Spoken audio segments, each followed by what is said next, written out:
Біздің үйдің қонақ бөлмесінде әжемнің портреті ілулі тұратын.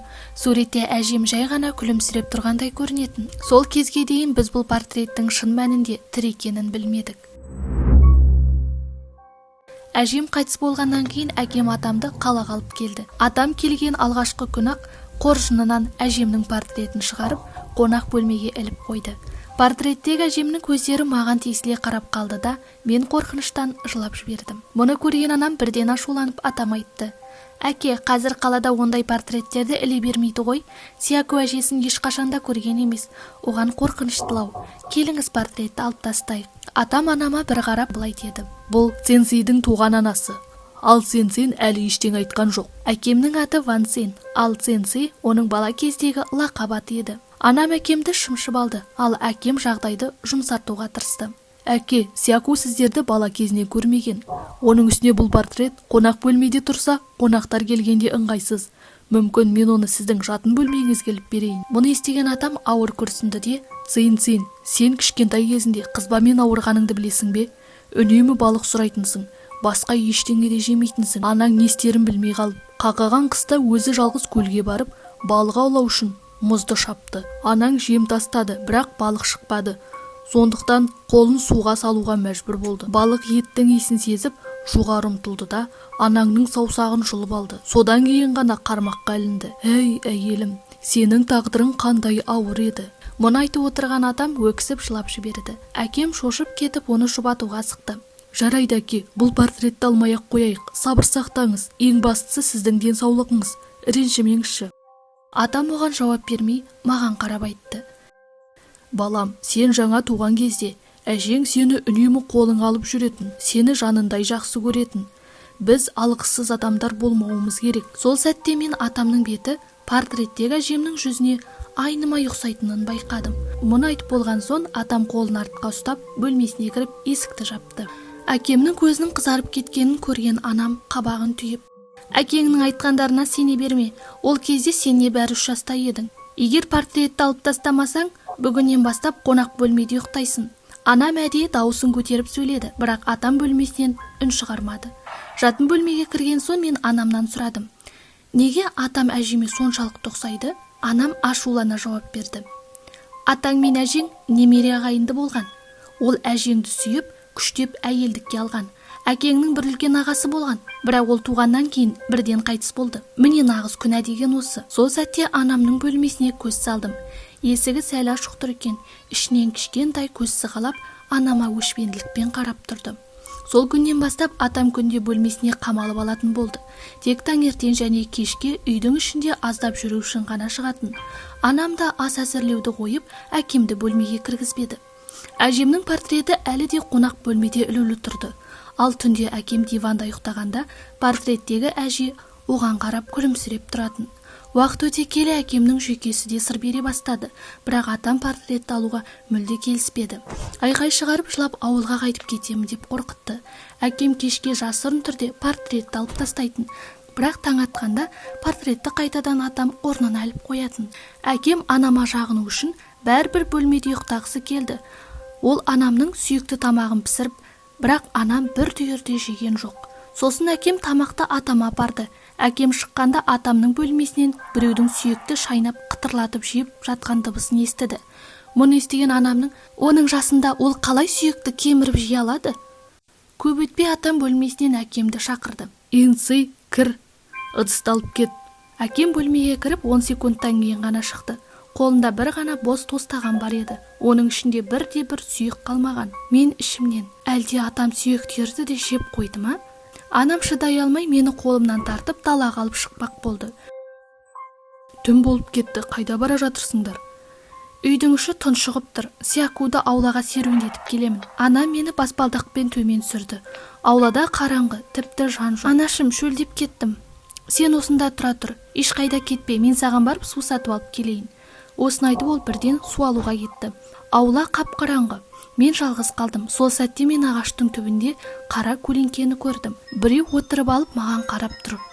Мен қатты қорқып бірнеше қадам артқа шегіндім. Бұл жын емес пе? Көлеңке менің 2 қадам артқа шегінгенімді көріп, өзі де маған қарай жылжи бастады. Сол сәтте қашып кеткім келді, бірақ аяқтарым тас болып мүлде қозғала алмадым. Келесі сәтте әлгі қара бейне сұмдық дауыс шығарды.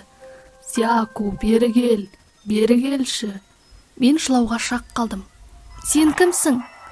Көлеңке бұдан әрі бір ауыз сөз айтпады. Бірақ оның маған тесіліп қарап тұрғанын анық сездім. Дәл сол сәтте біреу электроскутермен өтіп бара жатты. Фараның жарығы әлгі көлеңкенің жүзін кенет жарықтандырды. Мен қарасам, әлгі қара тұлға тістерін ақсита күліп тұрған өз атам екен. Оның үстінде қарапайым киім, көздері бақырайып ашылған. Ол әжемнің портретіндегі кейіпке айна қатесіз ұқсайтын. Сол сәтте ол маған тағы да қолын бұлғап, «Сяку, бері кел, тез кел!» Мен жылап, бірден артыма бұрылып жүгірдім. Бірақ 2-3 қадам жүгіргенде біреуге соқтығысып қалдым. Басымды көтерсем, ол анам екен. «Сяку, не болды? Неге жылап тұрсың?» Мен дереу анама әлгі ағашты нұсқап, «Атам анау ағаштың түбінде отыр» дедім. Мұны естіген анам бірден телефонның шамын қосып ағаштың түбіне жарық түсірді. Бірақ ол жерде ешкім жоқ еді. «Сяку, жақсылап қарадың ба? Бұл шынымен атаң ба?» «Иә, дәл атам. Оның шашы ұзын еді, әрі маған тісін ақситып тұрды». Менің сөзім анамды да шошытты. Ол менің қолымнан ұстап үйге қарай жетектеді. Үйге қайтып келгенде әкем бізді көріп, «Неге сонша тез қайтып келдіңдер?» Анам атамның бөлмесіне көз тастады. Есік айқара ашық, ішінде ешкім жоқ. «Әкең қайда?» «Төменге серуендеуге шықты». Анам бірден ашуланып әкеме айқай салды. «Әкең жаңа ғана көшеде Сякуды қорқытты». «Не айтып тұрсың? Ол неге баланы жылатсын?» «Сяку бәрін өзі көрді. Ол ағаштың түбінде отырған. Осындай жаста мұндаймен айналысу ұят емес пе?»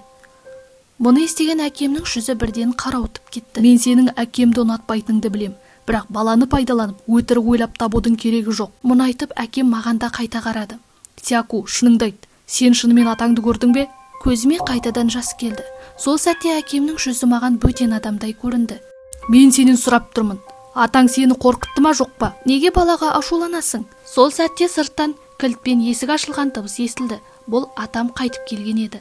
Оның үстінде әжемдікі сияқты киім мен матадан тігілген белдемше бар. Тек ұзын шашы жоқ еді. Ол мені көріп тістерін көрсетіп, кеңінен күлді. «Не шу шығарып жатырсыңдар? Дәлізден ақ естілді ғой». Анам менің қолымнан ұстап жатын бөлмеге кіріп кетті. «Айтпақшы, әке, неге бұлай күйініп алғансың?» «Жақында қойылым болды. Мен әйел рөлін ойнадым. Айтпақшы, сендердің бәрін айтқандарыңды да естіп тұрдым. Ертең жиналып ауылға қайтамын.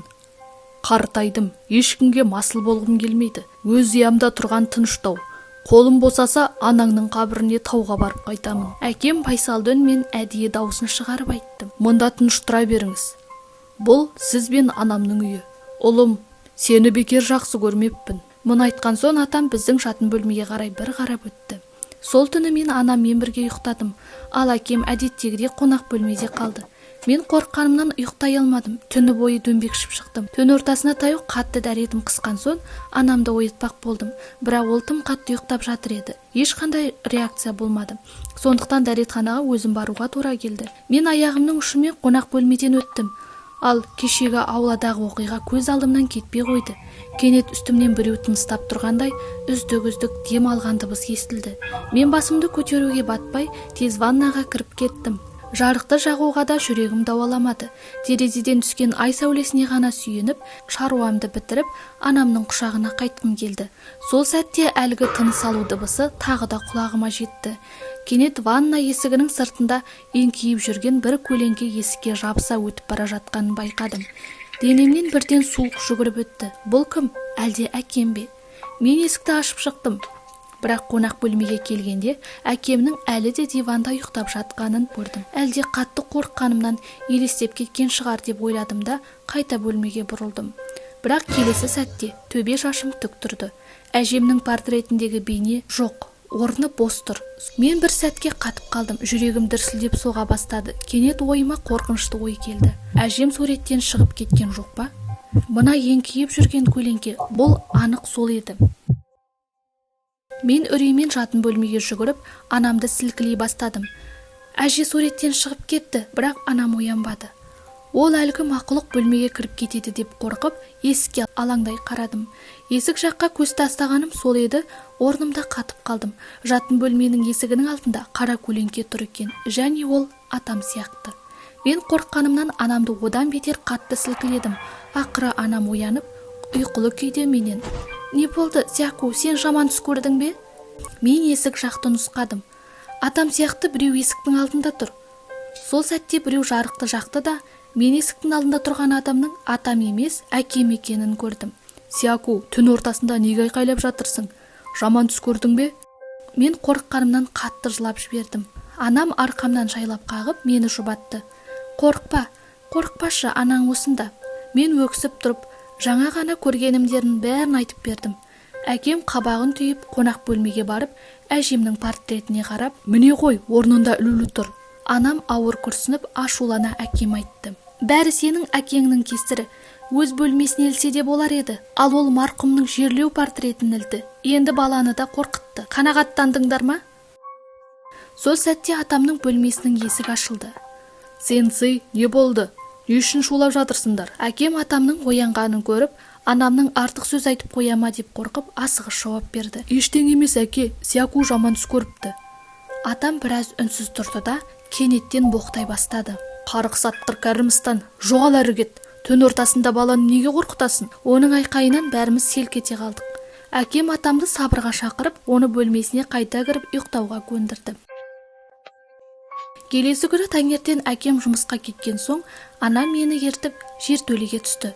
Ол жәшіктерді ұзақ ақтарып, бір ескі тозған дәптерді тауып алды. Дәптердің бір бетінде 7 таңбалы телефон нөмірі жазылып, жанына «Туансы ауылындағы дүкен» деп белгі қойылған екен. Бұл атамның туған ауылындағы ортақ телефон номері еді. Қоңырау шалғанды тұтқаны бір ер адам көтерді. «Кімді іздедіңіз?» «Сәлеметсіз бе? Суидоси іздеп едім». «Күте тұрыңыз, қазір шақырайын». Шамамен 1 минуттан кейін бір ер адамның дауысы естілді. «Мен Суидоси. Кім іздеп тұр?» «Бұл мен, Ван Цзиннің әйелі». Анамның даусын естігенде оның үні бірден қобалжып кетті. «Ақыры хабарластыңдар-ау. Мен сендерге бірнеше рет қоңырау шалған едім, бірақ байланыса алмадым». «Аға, уайымдамаңыз, не болды? Сабырмен айтыңыз». «Маған айтшы, Ван Цзиннің әкесі сендердің үйлеріңе келгенде марқұм әйелінің портретін ала келді ме?» «Аға, мен де дәл осы мәселе бойынша қоңырау шалып тұрмын. Аға, ол портреттің несі дұрыс емес?» «Міндетті түрде Ван Цзинге айт. Әкесі не істесе де ол портретті ешқашан ілмеңдер». Портретті атам өзі қабырғаға іліп қойды. Біз Ван Цзин екеуміз оны көндіре алмадық. «Қашан ілдіңдер?» «Шамамен 3-4 күн болды». «Соңғы күндері үйде біртүрлі нәрселер байқала ма?» «Біртүрлі дейсіз бе? Ван Цзиннің екеуміздің арамызда ештеңе жоқ. Тек Сяку». «Сяку не көрді? Не болды оған? Тез айт». Содан кейін анам соңғы күндердегі барлық оғаш жағдайларды түгел баяндап берді. «Ол зат бір ілінсе, ол сендерді нысанаға алады деген сөз». Мұны естігенде анам абдырап қалды. «Нысанаға алды дегеніңіз не?» «Сяку жай ғана жаман түс көріп жүрген жоқ. Өйткені ол марқұмның портреті. Шыны мәнінде тірі». Осы сөзден кейін анам екеуміздің төбе шашымыз тік тұрды. «Портрет тірі дегеніңіз не?» «Қорықпа, мұның бәрі Ван Шалдың өз қолмен жасаған күнәсінің салдары». Сосын біз білмейтін бір оқиғаны айтып берді. «Баяғыда Ван Шал менің қарындасымды зорлықпен өзіне әйел етті. Олар немере ағайынды болатын, ал қарындасымның бала кезінен сүйген адамы бар еді. Бірақ Ван Шал дәл соған көз салды. Күн сайын оның бөлмесінің алдында отырып, егер оған тұрмысқа шықпаса, сүйіктісін өлтіретінін айтып қорқытатын. Қарындасым қорқып, амалсыздан көнді. Үйленгеннен кейін олардың қарым-қатынасы өте нашар болды. Қарындасым онымен бір төсекте жатудан бас тартты. Сонда Ван Шал оны арқалыққа асып қойды. Қамшымен сабады. Мұны бірнеше рет қайталады. Ақыры қарындасым шыдай алмай көнуге мәжбүр болды. Кейін алғашқы жүктілігінде өлі бала туды. Ал бірнеше жылдан соң Сякудың әкесі дүниеге келді. Бірақ ол Ван Шалдың баласы емес еді. Қарындасым мұны Ван Шалға айтуға, өйткені ол сенді өлтіріп тастайды деп үрейленді.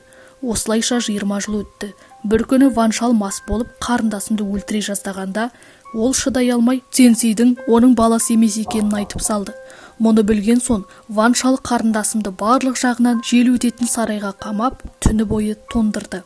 Ван Шал елге қарындасым аурудан өлді деп айтты. Бірақ мен оның өлтіргенін білдім. Кейін адамдарды ертіп келіп, Ван Шалды сабап тастадым. Бірақ қазір заңды мемлекет қой, өлтіре алмадым. Сабап тастаған соң түзелер деп ойладым, бірақ күтпеген жерден ол қалаға жиналардан бірнеше күн бұрын оның түйіншегінен қарындасымның суретін көріп қалдым. Сол сәтте мен бірдеңенің дұрыс емес екенін сездім. Ол менің қарындасымды соншалықты жек көретін, оның суретін өзімен бірге алып жүру мүмкін емес еді. Сонда мен бір білгір адамды тауып, одан сұрадым. Ол маған бұл тірі өліктің фотосуреті екенін айтты. Тірі өліктің фотосуреті бір қара магияның бір түрі. Ван Шал оны ішіне зұлым рухты қамаған. Ал егер ол бір үйде ілулі тұрса, бүкіл отбасы қырылып кетеді. Сонда мен оның қалаға Цзиньсеннің отбасына зиян тигізу үшін бара жатқанын түсіндім.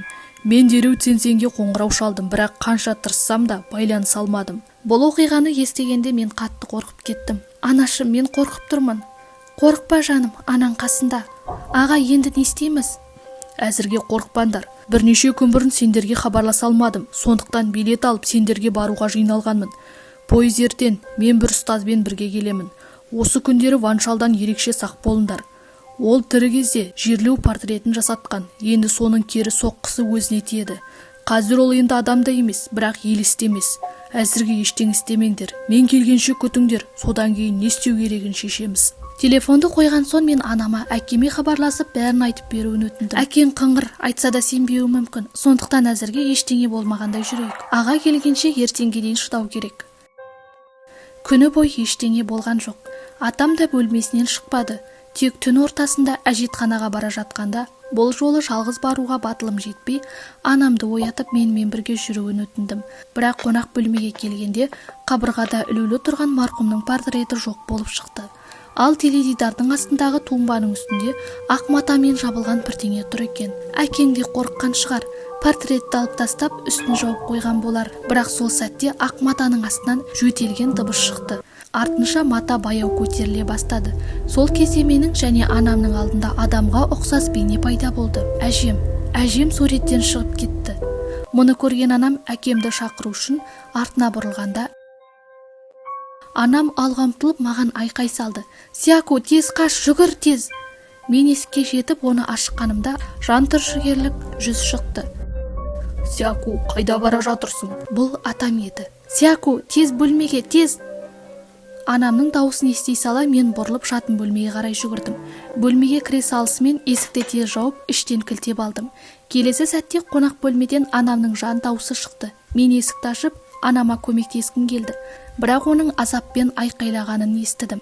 Сяку, шықпа, шықпа! Оның айқайы тағы 3 секундқа созылып, кенет үзілді. Өлі тыныштық менің жүрегіме жаман сезім салды. Кенет есік қағылды. Сяку, шықшы, бұл атаң ғой. Мен қорыққанымнан еңіреп жылап жібердім. Сен менің атам емессің, сен құбыжықсың, кет! Келесі сәтте есіктің ар жағынан дауыс кенет кәрі әйелдің даусына айналды. Сяку, шықшы, бұл әжем ғой. Сен менің әжем емессің.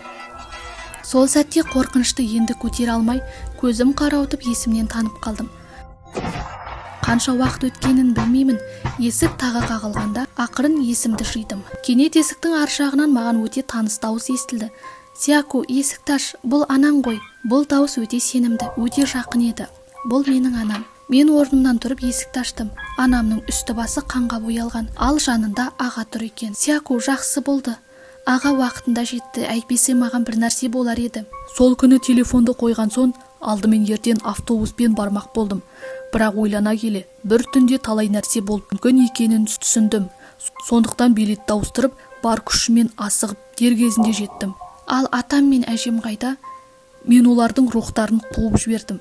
Олар із-түзсіз жоғалды. Келер алдында ұстазыма барып едім. Ол маған жын шайтанға қарсы 5 найзағайлы тұмар берді. Барлығының қауіпсіз екеніне көз жеткізген соң, мен кенет жылап жібердім.